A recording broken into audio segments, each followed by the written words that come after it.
man cerēs, ka kāds teica, cik mums izmaksā reklāma, tur 2-3 eiro uz produktu, kas ir 30 eiro vērts. Man vienā dienā nopirka 350 grāmatas tikai no storijiem. Tu viņam atdod visu savu sirdi, dvēseli, visas savas zināšanas, iebaksti viņā, cik vien daudz vari. Pa lielam paņēma visu manas receptus un aizgāja prom un uztaisīja savu konditoriju. Dāmas un kungi, tagad būs saruna ar Amandu Ozoliņu, kurai ir konditorija, kas apgroza ap 400,000 gadā, kā arī viņai ir online kursi, online apmācības, kur arī viņa apgroza apmēram 120,000 gadā. Šī būs ļoti forša saruna. Amanda pastāstīs kaut kādas trakākās lietas, kā viņi ar mārketingu dara, kā viņi pārdod, vai viņiem ir izdevīgāk pārdot makarūnus vai kūkas. Kā arī jūs redzēsiet, ka viņai ir bijuši 50 veikalos viņas produkti, un jūs redzēsiet, ko viņa stāsta par to, vai tas ir bijis izdevīgi, vai tas nav bijis izdevīgi, ko viņa kā ražotāja, kā arī kā online kursu veidotāja par šo visu var pastāstīt. Un tagad patīkam skatīšanos, ķeramies klāt. Čau, Amanda! Čau! Tad kā tu, tie, kas nezina, varbūt, ko tu nodarbojies, kā tu 60 sekundēs pateiktu, kas ir tas, ko tu dari? Tas ir tik sarežģīti uztaisīt pičiņu 60 sekundēs. Tad man ir konditorija Kūkas gardas. Esmu īpašniece šai vietai jau 5 gadus. Jā, mēs ražojam makarūnus, ko tu varēsi pēc tam pagaršot. Es jau gatavs, es jau gaidu, jau gatavs. Varbūt arī kādu kūku pēc tam.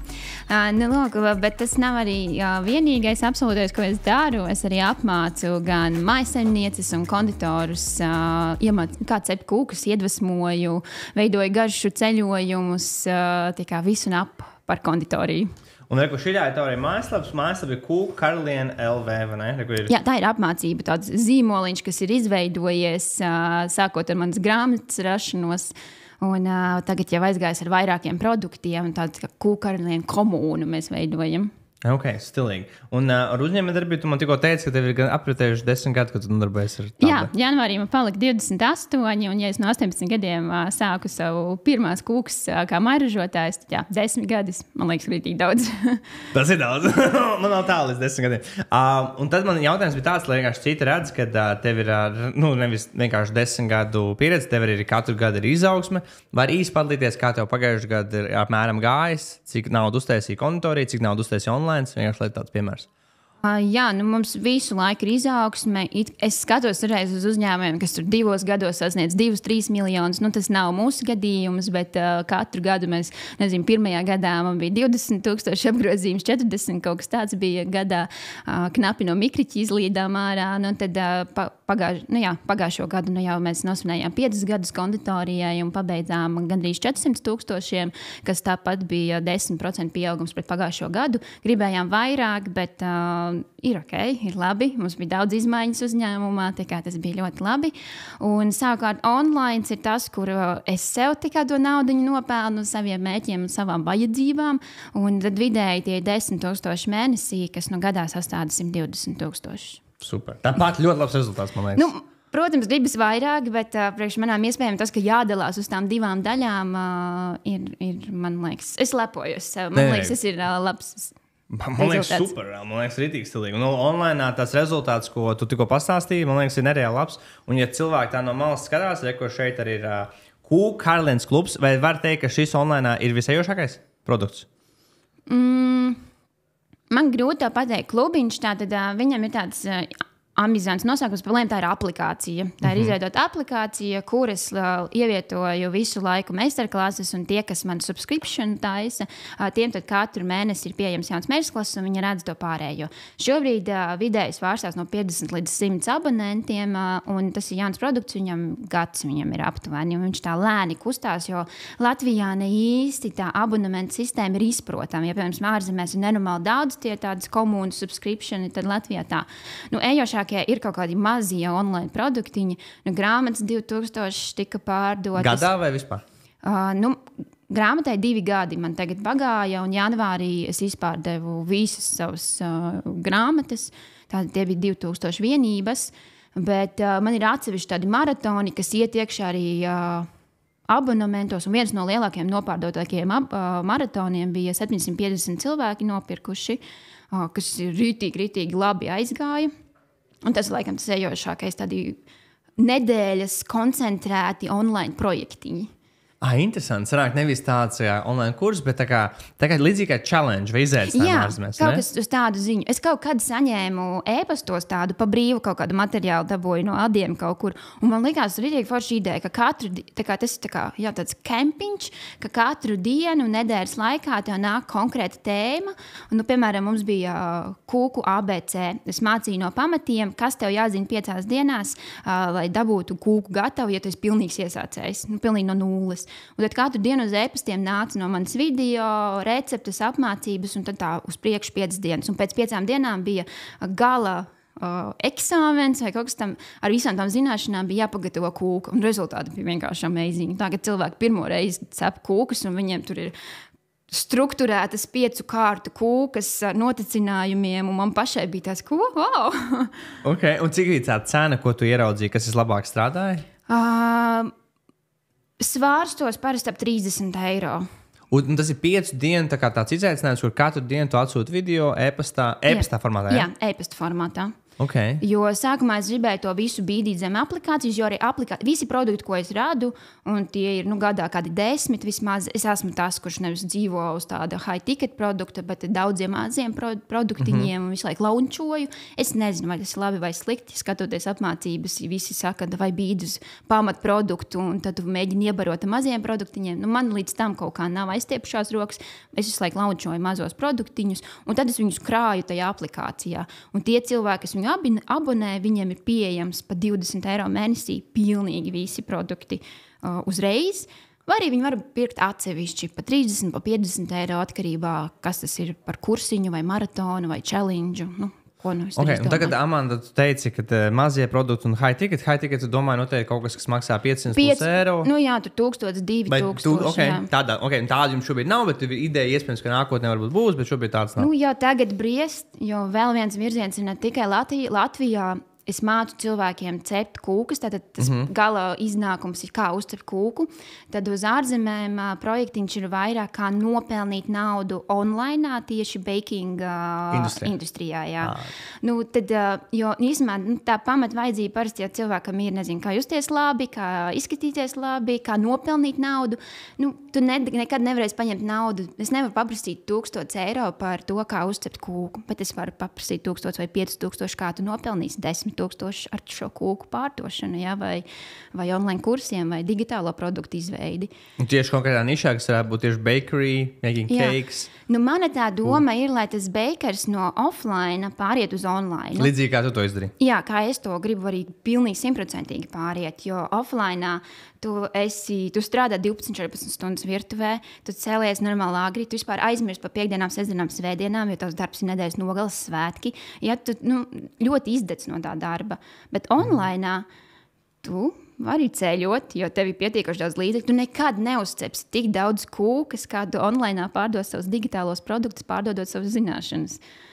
Tas ir tik interesanti. Tev tas, man liekas, tas itīgais piemērs, kur tu no arota, kas ir dari pats, un es cep kūku, taisi. Es pārgāju uz online, un tad tu pat redzi, ka tas online tev ir daudz iespējams vieglāk, foršāk, patīkamāk, jo nav tik daudz. Bet arī daudz, man liekas, ko dara? Daudz, man liekas, steidzās.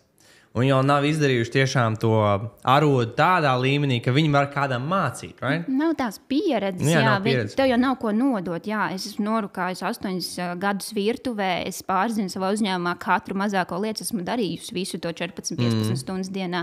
Man to mazo gadu laikā ir tik liela pieredze, ko manuprāt, kaut kādi amatnieki 30 gados dabū gatavu. Un jā, to es varu nodot tālāk. Bet tev taisnība. Ir cilvēki, kas izdomā, ka viņi māks smuku keksiņus cept, un tagad mācīšu citiem ceptēt keksiņus. Tas arī laikam nav ok. Tas varbūt par ātru. Zini, kā, man liekas, ir jāizprot, ka tev tā zināšanas ir, un tad tu tiešām var kādam kaut ko iemācīt. Un to var vienkārši redzēt, kad runā to cilvēku. Viņš to stāsta par to tēmu, tu vienkārši tāds, ok, Amanda saprot par kūkām vai Amanda nesaprot par kūkām. Un to var just uzreiz. Dārgie skatītāji, pirms jūs skatīties tālāk, zem šī video jums ir iespēja uzzināt, kā mēs jums iespējams varam palīdzēt ar pārdošanu un mārketingu. Tur ir sagatavota prezentācija, kurā jūs redzēsiet jaunākās tehnoloģijas, stratēģijas un metodas, kā mēs esam palīdzējuši simtiem klientu no visas pasaules iegūt vairāk klientus, pārdot vairāk un sasniegt savus mērķus. Tāpēc, ja tas ir aktuāli, zem šī video aprakstā vai arī komentāros tu vari atrast šādas saites, kur tu varēsi par šo uzzināt. Bet tagad apakaļ pie šīs foršās epizodes. Un tad varbūt man tāda interesanta lieta, kas nāk prātā. Cik grūti ir tādu kontorijas biznesu vispār darīt? Mēs pēc tam runāsim par online, bet kur tu uztaisīji tur līdz 400,000 pagājušajā gadā? Es zinu, ka tu arī biji ar saviem produktiem. Es nezinu, vai ar šo nelaikam, jā? Turpini. Jā, es zinu, ka to produktiem bija arī Rimi, LV, un tad viņus pēc tam izvēlējies nebūt vairāk. Un tas, man liekas, daudzi, kas ir ražotāji, līdzīgi arī kā tu, viņi tieši grib būt tur. Varbūt varētu pastāstīt, no kurienes veidojas nauda, ko jūs esat ievērojuši, kas jums ir strādājis vairāk, vai tie ir privātpersonas, vai tie ir B2B, un vispār tā pastāstīt nedaudz. Nu jā, tad mums konditorijā tādi 2 pamatvirzieni, tie ir makarūnu ražošana un kūkas. Kūkas vienmēr ir vairāk gājušas pa taisno privātpersonai, tur dzimšanas dienas kāzas, bet makarūni bija tas, ko mēs 2 gadus atpakaļ atklājām kā kaut kādu savu ekstra makarūnu. Mums viņi ir lieli, pufīgi, mēs sakām vienmēr latviešu gaumē, jo viņi pirmkārt ir 2 reizes lielāki par visiem pārējiem. Jā. Un tā, ka tu apēd vienu tev salīt dupsis un tu saproti, par ko tu samaksāji tos 3 eiro, vai ne?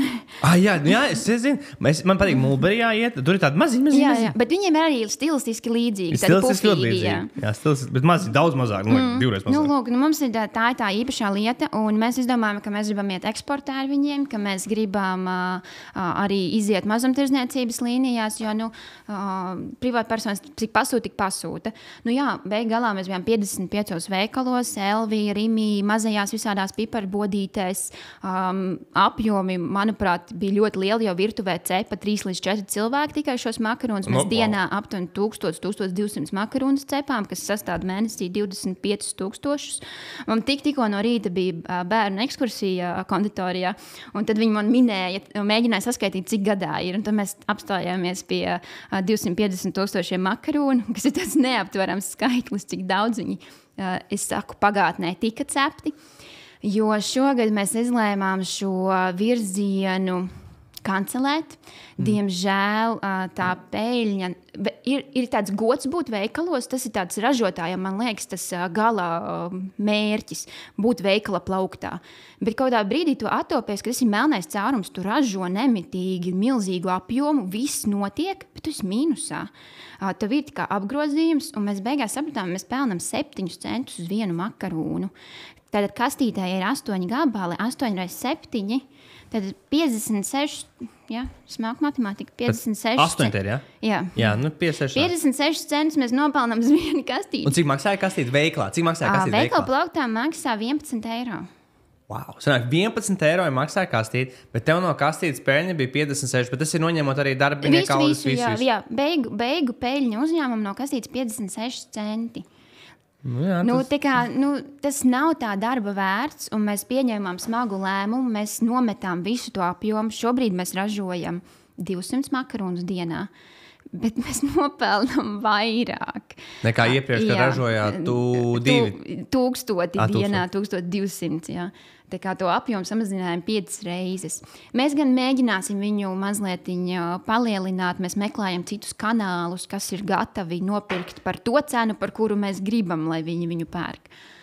Lūk. Un kā arī privātpersonas, jo tu man iepriekš arī labi forši pastāstīji, kad arī daudz sastāv privātpersonas tieši konditorijā. Var pastāstīt par to? Jā, es teiktu 60–70% B2C, tad klientam, privātpersonai, kas pasūta uz dzimšanas dienām, uz kāzām un tādiem veidiem, un vispārējais iet uzņēmumiem, kas klāj sev varbūt sapulcēm kaut ko, taisa ballītes, balles, un mēs meklējam dažādus virzienus. Ar aģentūrām tagad sadarbojamies ļoti daudz. Īstenībā ļoti grūti sadarboties, ka tev ir starpnieks pa vidu, jo no viņiem klients pieprasa ārkārtīgi daudz, un mēs tad esam tā nākamais pakalpojuma sniedzējs, un no mums prasa vēl vairāk. Un nedod Dievs, ja kaut kāds kašeks vai kaut kādas nesakritības, tad tur visi iet pa gaisu. Tagad tu saki, aģentūras nozīmē, ir kompānija, kas pasūta kontorijas pakalpojumus, bet starpnieks ir aģentūra, kas to visu organizē. Tā tu to domā, ja? Jā. Sapratu. Tas ir labs kanāls, jo viņi nekad, viņi nemēģina cenas nograust, viņi pa lielam pieņem tik, cik ir, viņi kaut kādu vēl uzliek pa virsu savu varbūt procentu, tad viņi ir ar mieru nopirkt no mums vēlamajā cenā, bet viņiem ir prasības ļoti daudz, jo viņu klienti grib, lai viņus pārsteidz ar kaut kādiem jaunumiem, un tas nozīmē, ka mums jāiziet ārā no sava tā mazā rāmīša. Mēs vairs nevaram ražot vienā līnijā to, ko mēs gribējām, vienu un to pašu.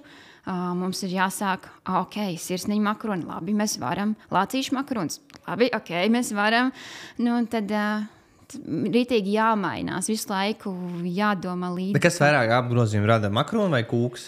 Noteikti kūkas. Diemžēl man ļoti gribējās, lai makaroni iziet tādā pirmajā vietā, bet 80% apgrozījums ir kūkas. Man ir jautājums, tu zini cieliviņu? Jā. Man ļoti patīk cieliņi. Man arī garšo cieliņi. Man patīk cieliņi, man patīk tās jaunās siera kūka, tāda apaļā, tāda salīdzinoši plāna. Kā viņas būtu, tās man arī patīk. Bet man jautājums tev par cieliņi ir. Cieliņi taču ražo, nereāli daudz cieliņus. Man liekas, ne? Uz viņu taisna, kā domā par viņiem? Ko domā par to?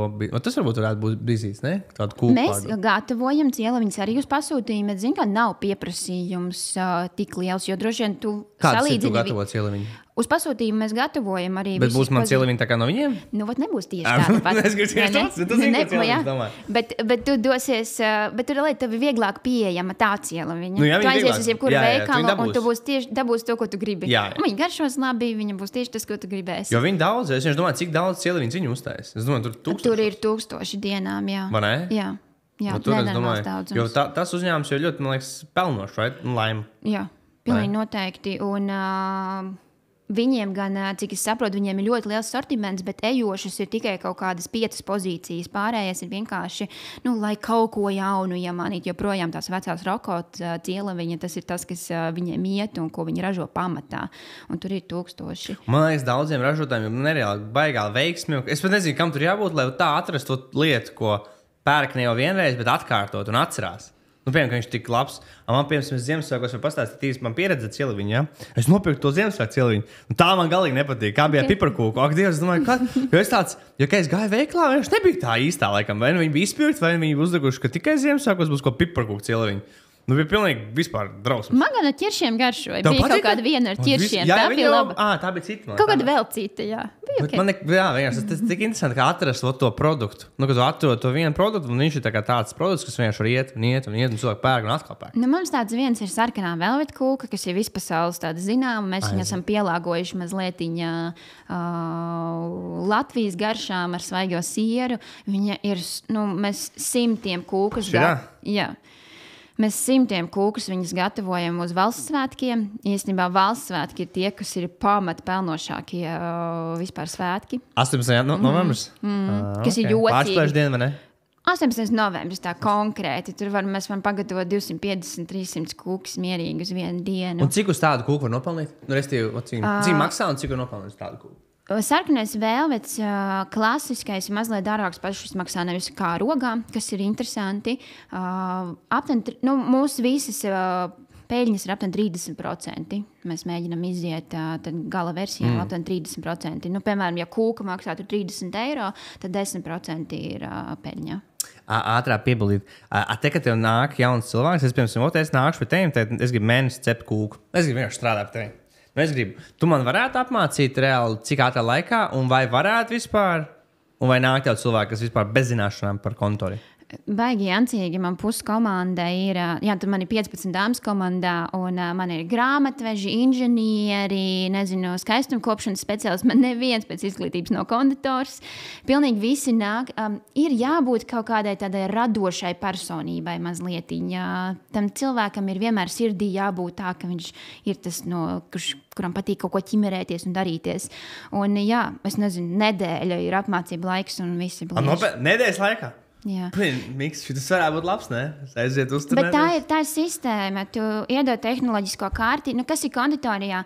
Tu maz, ja tu nestrādā pats uz sevi, tu maz vari kaut ko pats no sevis izdomāt. Tev ir jādara, kāds ir uzņēmuma standarts, un tā ražošanā ir. Tev iedod lapiņu ar sastāvdaļām, to muļķim jābūt, lai neizdarītu. Pa lielam, tu redzi 200 gramu cukuru, 150 gramu eļļa, 5 olas, sajaucam to kopā, izcepam tik. Jā. Tev ir tie manuāli. Tos manuālus tu pat veidoji, vai viņš vienkārši kaut kas dabūjis? Nē, tie ar laiku ir. Tagad pagājušo gadu es arī paņēmu tehnoloģiju ražošanas vadītāju. Mums ir kas aizstāja mani, jo pirms tam visu ražošanu pārvaldīju pati. Bet es vienkārši vairs netiku tajā visā galā. Tagad viņa tā kārtīgi sakārto tiešām, ka mums ir tādas pamācības. Bet viss iepriekš mums ir tāda maģiskā rozā kladīte. Tu atver viņu, un tur ir ar roku sarakstīts viss, kā ir jādara. Jā. Okay. Bet tas mainīsies. Drīz būs viss smuki elektroniski un tā. Tas ir interesanti, reāli. Jā, man ir tas draugs Hārdas Daugins, kas kartings ražo. Viņš jau tur visu jābūt pēc visiem dokumentiem, regulācijām, visam. Un tagad pāriem uz online. Un ar online es zinu, ka mēs sākām kopā arī forši strādāt. Es redzu, ka mēs sākām apmēram 27. aprīlī pagājušajā gadā. Un kas varbūt tavuprāt ir bijuši tādi lielāki iegūmi, ko esat ieguvuši, kad mēs sākām no mūsu sadarbības? Man ir baigā tieksme vienmēr meklēt zelta atslēdziņu. Mūžīgi dodos uz tām pusēm, kas man apsola kaut ko parādīt labāku un foršāku. Digitālais mārketings nav svešs, un mēs tikai iepriekš viņu darījām ar vīri kopā un aktīvi tādā veidā arī pārdevām savus produktus. Bet kaut kā vienmēr ir kaut kādi jautājumi, un līdz galam viņi neatbildēs. Un, kad man zvanīja tavi čāļi, man liekas, viņiem pat nebija mani baigi tur jānopičo, ka es teicu, jā, kur jāpiesakās. O, tu tā kā esi? Es esmu vieglais pircējs. Bet es biju nobriedusi ļoti ilgi. Man liekas, kaut kāds gads man aizgāja līdz lēmumu pieņemšanai. Jā. Gādu redzēju reklāmas laikā? Reklāmas vai varbūt kaut kas. Un tad es aizpildīju anketu, un viņam pat nevajadzēja man neko stāstīt. Man tikai interesēja, cik, kas un tādi jautājumi. Lūk, un lielākais ieguvums īstenībā ir ļoti maziņa tāda lieta, kas rītīgi pamainīja mums Latvijas tirgu reklāmas. Mēs pirms tam taisījām reklāmas uz interesēm. Konkrēti, tur cake decorating, un kas vēl strūbi uz latviešu auditoriju, tās angliskās intereses, arī tā grūti strādā. Un mums ieteica tavēja vienkārši laist uz visām sievietēm, visas sievietes Latvijā, vispār neko tur nelikt, ne intereses, neko. Un tas rītīgi aizgāja nenormāli labi. Un man cerēs, pat kāds teica, ka mums izmaksā reklāma, tur 2-3 eiro uz produktu, kas ir 30 eiro vērts. Mums pašiem citreiz ir wow. Un lai citi saprot, ko Amanda saka, Kristī viņa investē reklāmā, piemēram, 10 eiro dienā, es nesaku, vairāk daudz, un ieguvāt 3 pirkumus vai 4 pirkumus vai pat 5 pirkumus, kur viens pirkums izmaksā 1 līdz 2-3 eiro, kur klients samaksā 20, 30, 40 eiro online uzreiz. Jā, tas ir online produkts, tad tavas izmaksas bija tikai 10%, kur tu nekad neko. Ražošanā izmaksas ir 70%, ja salīdzinu ar konditoriju, piemēram. Tad online, manas izmaksas bija, labi izveidot produktu un tur kaut kādas visas tādas lietas, plantīt 10%, tas ir ļoti maz. Jo parasti uz online produktiem, nezinu, kad mēs citreiz liekam, tie ir 5-10 eiro, un kas liekas, ok, šis ir normāli. Bet 2-3 eiro ir pārsteidzoši. Man liekas, es redzēju kaut kādā, es pat redzu, kur man tas ir pierakstīts. Man restīvi komanda 12. jūnijā rakstīja, mums ir 119 pirkumi jau, viens pirkums ir izmaksājis tikai 1,86 eiro meta reklāmās, klienti ļoti laimīgi. Bet tas ir ļoti labi, man liekas. Un tad man jautājums tev, respektīvi, online jūs taisat apmēram tos 10,000 citreiz vairāk, citreiz mazāk, bet kā viņi rodās šobrīd? No kurienes viņi nāk? Kuri produkti, kuri pakalpojumi? Tad mums ir sadalīts, ir Latvijai dodamie produkti, kurus vairāk apmācu cilvēkus, kā cept kūkus, kā es tur minēju, tie visādi mazie launčiņi. Un tad ir arī uz ārzemēm, uz Ameriku, Kanādu, angliski runājošās valstis. Tur ir mazliet dārgāki produkti un vairāk tendēti uz online biznesa digitālo produktu izveidi, kā tieši bakingā, jeb cepšanā kaut ko tādu izveidot. Un šobrīd tā proporcija ir 70/30. 30 nes ienākums ārpasaulē un 70% sastāvdā Latvijā pārdodamie produkti. Un tie produkti es redzēju, tev ir retrīts digitāli. Tas arī skatās pie digitālām, vai? Nē, retrīts gan ir dzīvais retrīts. Jā, okay. Tas ir mans jaunumiņš. Tas ir produkts, kur es neteiktu, ka es baigi pelnu. Bet man ārkārtīgi patīk ceļot. Es ceļoju aptuveni 3 mēnešus gadā. Un man gribējās savienot to savu kaut kādu hobiju ar to, ko es protu, ar amatu, un tad es izdomāju, kā retrīti, parasti joga, meditācija un kaut kas tāds. Un mums ir saldumu retrīti, mēs ēdam nenormāli daudz, mēs mācāmies cept kūkus, mēs ejam pie vietējiem šefpavāriem taisīt ēst, un tikai tāds, garšu ceļojums, es teiktu.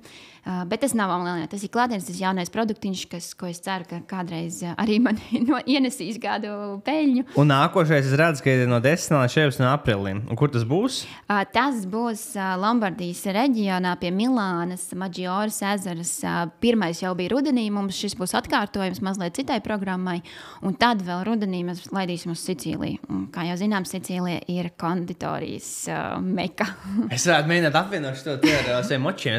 Man moči baigi iepatīkušies, es varētu mēģināt tā kā business consulting with Niks on the bike. Mēs tur braucam. Jā, bet varētu vienkārši braukt. Viņi varētu grūti parunāt, jo tagad uzlauc to ķiveri, vai ne? Tu neko nedzirdīs, ko tur runā. Jo baigi viņi piespiež galvu, un tu tā kā īsti nevar. Bet jūs apstāsieties kaut kādā punktā. Jā, bet tas varētu būt labs. Ja mēs te plānojam braukt uz Serbiju, es nekad neesmu bijis ārpus Latvijas ar šādu te, es tikai nesen sāku braukt, un tā nereāli. Un cik ilgi jāmēro? Nē, mēs lidojam, atved moci ar busu, un tad pa turieni mēs plānojam 3-4 dienas, vienkārši 4-6 stundas dienā vienkārši braukt pa mežiem, pa ceļiem, pa trailiem, kaut kādi akmeņi, viss kaut kas tāds. Tas bija tāds ļoti ērts, liels. Nē, viņš ir krosa mocis, viņš nav ērts, viņš tāds, tur dibens būs jāls. Tur viss būs jāls, un ne tikai dibens, jā. Tur viss cisks būs jāls, jo es ticamā kritīšu, es nesen sāku braukt, man bieži krītu. Jā, man joprojām redzēju šis pirksts, es sapams viņu Ziemassvētkos sasitu, un joprojām viņš man sāp, es joprojām nevaru saliekt. Es šito varu saliekt, šito nevaru saliekt. Viņš man sapams un sasists. Šis neizskatās pēc veselīga hobija. Visu laiku. Šis ir rītīgi stilīgi. Kas varbūt tavuprāt ir kaut kādas lietas, kas, redz, tev tā kā, no malas izstāsta, tev tas online sanāk, ja? Tā izstāsta, tur aiz naudu, viss sanāk. Kas tavuprāt ir tā problēma, kāpēc citiem, kas sāk online kaut ko darīt, viņiem nesanāk?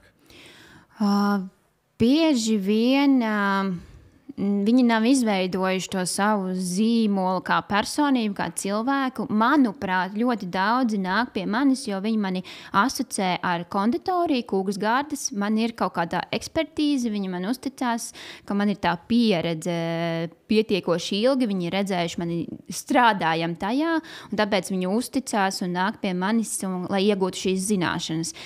Iespējams, daudzi... Jā, pamaz varbūt ir tajā nišā, pamaz viņiem ir tās pieredzes. Varbūt laiks vēl nav pietiekuši daudz. Ja tu arī man teici, ka tu to online dari 5 gadi būs online. Jā, es diezgan paralēli sāku.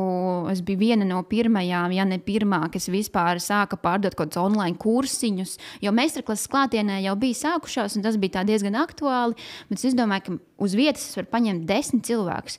Kā lai es dabūju 100 cilvēkus uz to pašu vienu meistarklasi, jo man vīrs bīda, un to taisam video, pārdodam. Viņus uztais recepšu grāmatiņu digitālo.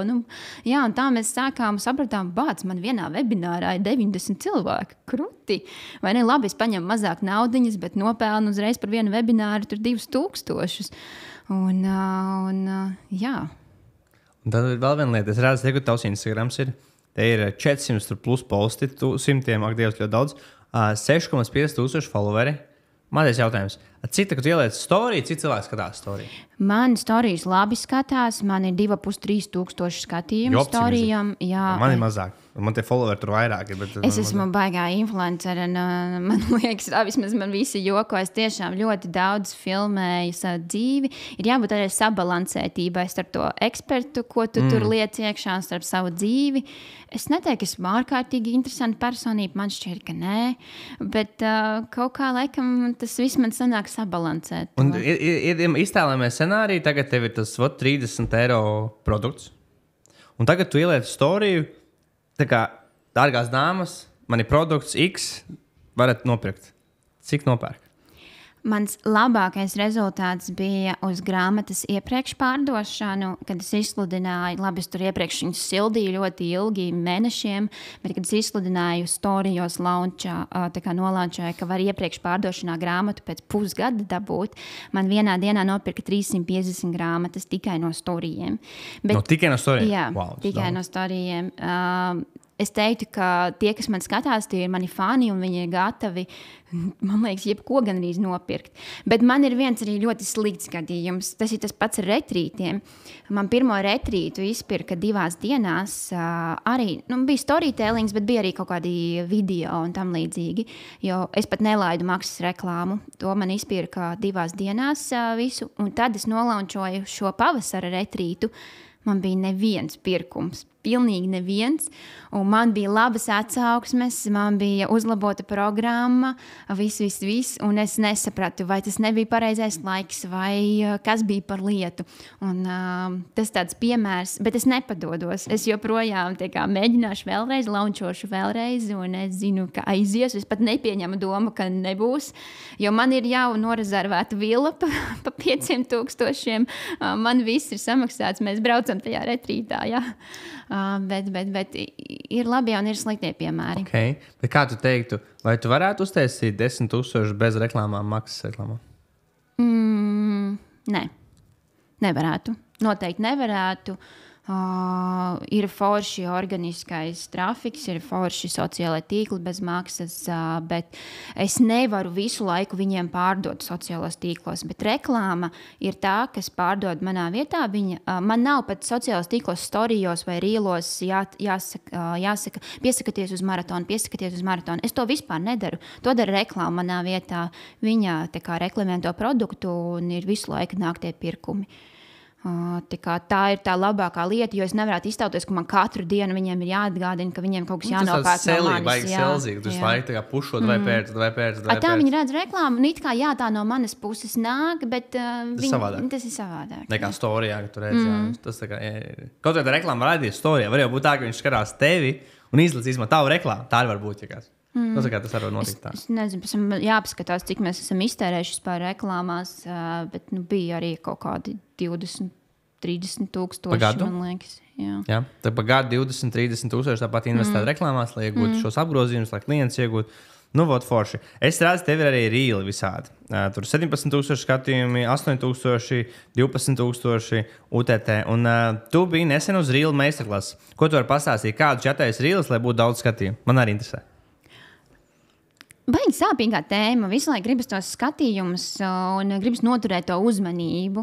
Un, labi, pirmkārt, jābūt tam hukam, labi, to katrs izdomā, bet, lai noturētu uzmanību, ir visu laiku jāmainās tam kadram. Un, ja tu neesi tur baigais videogrāfs, kurš māk to visu izdarīt un pašam ar telefonu grūti. Un es biju pie Agneses, kā tik nesajaukt uzvārdu, Skrastiņa. Bet Agnes ir Rīls, tu teici? Jā, Agnes ir Rīls. Agnes ir Rīls. Šātāls tu Agnesē. Instagramā var atrast. Un viņa māca tieši, kā taisīt rīlus, montēt kapkotā, un viņa zina visādas mazas instants features. Nezinu, kā tu tur ielido kadrā, jā, vai tur mainās kaut kas, vai reversās kustības. Un man tagad ir ļoti aktuāls, ko es gribu pamēģināt uz angliski runājošo publiku. Tas dubultnieks, kad ir rīliņi, kad tu tā kā pats ar sevi runā, un, piemēram, vienā pusē paردevējs, otrā pircējs, jā, kas varētu varbūt tavā būt. Manā gadījumā būs konditors, kas strādā tā kā offline, tā kā konditorijā, un konditors, kas strādā online. Un kā mēs darām vienu lietu, tā kā mēs esam viena profesija, bet mums ir pilnīgi atsevišķs dzīves redzējums pret lietām. Ja? Un es gribu pamēģināt tādus rīliņus, jo viņiem ir ļoti labs skatījumi. Es pētu citiem cilvēkiem, viņi ļoti, ļoti labi aiziet, cilvēkiem interesē. Un tev arī ir 2 konti, viens ir latviešu konts, viens ir angļu konts, jā? Arī atsevišķi, jā? Jā, man ir atsevišķi, es neredzu iespēju savienot, jo, latviski runājošā publika nav gatava, man liekas, klausīties mani angļu valodā. Tur baigais miks. Varbūt tāpēc man tie storija tik maz. Ja man jau ir tā, ka man bija ļoti daudz tie latviešu, kas tur piesakoja kādreiz, un tad tagad piesako ārzemnieki, bet man visi ir angliski. Es domāju, ka tas noteikti pamainās. Es zinu dažas dāmas, kas ir personīgie zīmoli, kas blogeres pārgāja uz angļu valodu, jo viņiem tas produkts iet vairāk pa visu pasauli. Viņi grib sēli, varbūt ir vairāk, bet zaudē tā kā to kontaktu ar vietējiem. Un man liekas, arī labs piemērs būtu par to, ko tu darīji saistībā nevar būt ar to make money schēmu, bet ar kur palīdz cilvēkiem iemācīties konditoriju. Līdzīgi kā Emīls no iPhone Photography School, kur arī viņš jau pārdod kā fotografēt ar iPhone. Right? Tas tāds, tāds ne tik tāds piesātināts. Kaut vai man ir tagad viens paziņa, kurš arī tā ļoti iespaidīgs cipars, un viņam ir piedāvājums šitāds. Es palīdzu barberiem sākt prasīt premium cenas, kas ir $100 plus par griezumu, kā arī kā pašiem iegūt klientus, lai varētu taisīt, viņš tur saka lielu ciparu, lai taisītu 20,000 mēnesī un 5 gados aizietu pensijā. Šitāds piedāvājums. Tas ļoti cool. Tieši barberiem. Kā iemācīties vairāk paņemt naudu? To pašu jebkurā nišā var arī konditorijā. Diezgan daudz kauči, kas māca, kā paņemt vairāk naudu par kūku. Jo tu vari paņemt 30 eiro par kūku, tu vari par tādu pašu kūku paņemt arī 150 eiro. Jā, Amerikā noteikti ir cilvēki ar šo darbu, ne? Kas palīdz konditoriem pāriet online, vai? Zini kā, es mēģinu izpētīt to tirgu, kas ir tie mani konkurenti un kā viņi to dara, jo daudz ko var paskatīties, pakopēt un vēl kaut ko paņemt labākās no viņiem lietas. Ir maz. Ir ļoti daudz miksiņā. Ir tādi kauči, kā tu man tikko teici, kas iemāca tev, kā par produktu paņemt vairāk naudu, bet ļoti maz ir tādi, kas mēģina pārvilināt to konditoru tikai vienīgi uz online. Jā, tas ir ļoti specifiski. Tas, man liekas, forša lieta tavā gadījumā, jo tur nav tā piesātināts, kā, piemēram, uzsākt savu aģentūru. Es tur iemācīšu uzsākt aģentūru. Tādas nišas, tādas ir pilnas cilvēki. Kā veidot digitālos produktus ir diezgan daudz. Tāda arī ļoti daudz. Bet tieši kā tev, man patīk, ka tur ir diezgan specifiski. Bet vienīgi jautājums, cik daudz cilvēku tādi ir, kas ir tajā kontoru spēcā, kam interesēti pāriet uz online. To vēl nezinu. Varbūt pat nevajag tik daudz, ja man tika produkts, uz ko es domāju, maksās tur līdz 5,000. Man pietiek, ka ir, nezinu, tur 10, 20, 30 cilvēkiem mēnesī. Jā. Kas tagad ir izaicinājums bijis ar tām ārzemēm? Ar ko tu saskaries, kad mēģināt pārdot ārzemēs? Kas tev izaicināja? Ļoti grūti iet uz ārzemēm, ir grūti to savu personīgo zīmolu izveidot. Es cenšos būt personīgi, bet laika trūkuma dēļ es vienmēr kaut kā iedodu bet iedodu pirmo roku tai latviešu auditorijai, un man tikai pietrūkst mazliet tas. Kā tev var atrast tā? Amanda Oakling. Man tur ir daudz sekotāji, bet ir maza aktivitāte, ir grūti. Es arī tagad pārfokusējos uz tiem digitālajiem produktu pārdošanai. Pirms tam es arī angliski runājošiem mācīju, kā cept kūkas, un šobrīd es pārfokusējos tieši uz to biznesa veidošanu online. Nezinu, es taustos, es skatos, jāsastrukturizēties savu klientu, joprojām man nāk direktā pilns ar ziņām, vai var nopirkt no manas recepti, un es visus, kā stūbi, bet sūti bekot. Un arī YouTube kanāls tev? Jā, man ir YouTube kanāls. Beidzot arī kādam ir latvietim angliskais kanāls, kuriem nav tik daudz subscriberu. Man viņš tik ļoti sabēdināja, jo es veselu gadu ņēmu filmētāju, mēs filmējām forši. Es lieku katru nedēļu video, bet es sapratu, ka tas ir pa maz. You need to continue doing it. Mēs teicām, vai turpināt. Un šitas ir Siguldā, ne? Nice, man patīk forši. Jā, bet es sasniedzu savu mērķi. Man bija mērķis pēc gada dabūt 1000 subscriberus, un man ir. Okay. Man ar to pagaidām pietiek. Lās. Liels prieks, ka skaties šo epizodi. Ja tev šis liekas vērtīgi, droši uzspied uz laiku, aizsūt kādam draugam, un starp citu, ja tev ir interesi par mārketingu pārdošanu, zem šī video ir informācija, kā mēs tev iespējams varam palīdzēt iegūt vairāk klientus un pārdot vairāk. Bet tagad atpakaļ pie epizodes. Kāda tagad ir vispār, nākošie izvirzītie mērķi, ko tu gribi sasniegt šogad? Kāds plāns, ko darīt, kādi galvenie kanāli, kuriem attīstīties, fokusēties, ko jūs esat izdomājuši? Man ir daudz tādi... Personīgais mērķis man ir pieņemt tādu smagu lēmumu saistībā ar savu konditoriju un to nodot tālāk cilvēkiem, kas būtu viņu gatavi attīstīt tādā līmenī, kādā es esmu iedomājusies. Man pašai šobrīd vairs nav tās deksmes par to, bet es zinu, ka mūsu konditorijai gan eksportā, gan vispār Latvijas tirgu ir ļoti liels perspektīvas. Tāpēc nekādā gadījumā tās nav beigas, bet tas ir vēl jaudīgāks turpinājums. Tikko uzņēma klientu no ārzemēs, ticamāk. Super. Jā, tur mums ir viens zvans ārzemju klients, viens zvans latviešu klients. Latviešu klients mums ir tāds reālais latviešu zvaniņš, bet ārzemju klientiem ir gongs, jo tas tā kā Japanīzes. Tas tā kā iespaidīgākas reizes. Jā, bet tas ir tā kultūra. Jo mums ir latviešu reāls zvaniņš, ko mums viens klients uztaisīja, kurš īstenībā nav latvietis, bet ir kļūst par latvieti. Un viņš tā kā ir kalējis. Viņš tas esmu parādījuši, baigi labi izstās. Tik paši man patīk, vaibiņš. Lūk, un tad un mēs gribam iziet uz tikai angliski runājošajām online apmācībām arī līdz 10,000. Bet tev vajag obligāti, domāju, Latvijā tu arī varētu noteikti vēl vairāk palielināt. Man liekas, es nezinu, cik tu mēnesī esi. To, ko tu man teici, tie cipari noteikti varētu vairāk. Tas, ko es esmu redzējis Latvijā tieši ar metareklāmām, Latvijas tirgu kaut kādi griezti man ir bijuši ap 10 līdz 15 iztērēt mēnesī 1000 vairāk. Es neesmu spējis, bet tad ir YouTube reklāmas. Tur arī varbūt līdz pat 10 var izdarīt. Bet tad tu gan jau varbūt sāc krist uz nerviem, jo tur rītīgi rādies visiem. Bet kaut vai arī, kas ir interesanti, piemēram, man rādās Latvijas reklāmas kontā, tur iztērēt tu pie 200, bet īstenībā es iztērēju kaut 300. Un tur rādās, ka mūsu reklāmas ir parādījušās impresijas kaut kur no 30 līdz 40 miljonu reižu. Bet Latvijā, tu zini, cik iedzīvotāji. Metā rādīsies 850 līdz miljonu. Nu, tevi, man liekas, zina, ka tas otrais cilvēks vispār. Tas ir tas, ko es gribēju pateikt. Es gribēju pateikt, ka tā nav. Es gribēju pateikt, ka tā nav tieši. Tā kā, man arī tā likās. Bet tā īstenībā nav. Lai gan šodien teicu kolēģiem, uz kurien eju, un tā kā maz zinu, ka es šeit darbojos, un man viena kolēģi saka, kaut kur dzirdēt vārds Niks Jansons. Es nav, tas no reklāmām Facebookā. Okay. Jā, bet tas bija interesanti, ka mēs taisījām. Jā, ka tā nav. Varbūt zini, mūsu vecumu. Man ir tā vecuma. Bet tiem, kam ir interesi, tiem, kam arī rādās, tu jau rādies konkrētiem cilvēkiem. Jo viņi arī citi cilvēki, vienkārši viņi ir backgroundā. Jo īstenībā ir tieši pētījumi, kur cik daudz cilvēks reklāmas redz ikdienā. Tas visu laiku. Ne jau tikai telefonā, bet arī uz ielas, ejot, tur miljonus. Right? Tagad man tāds interesants jautājums. Kas, tavuprāt, ir vissūdīgākā lieta, kas ir notikusi saistībā ar, ņemsim konditorijas vizīti? Tāds viens tāds stāsts, kas ir kaut kas tāds, kas ir, brāns, tur nav labs, brāns, šitā lieta, nav laba.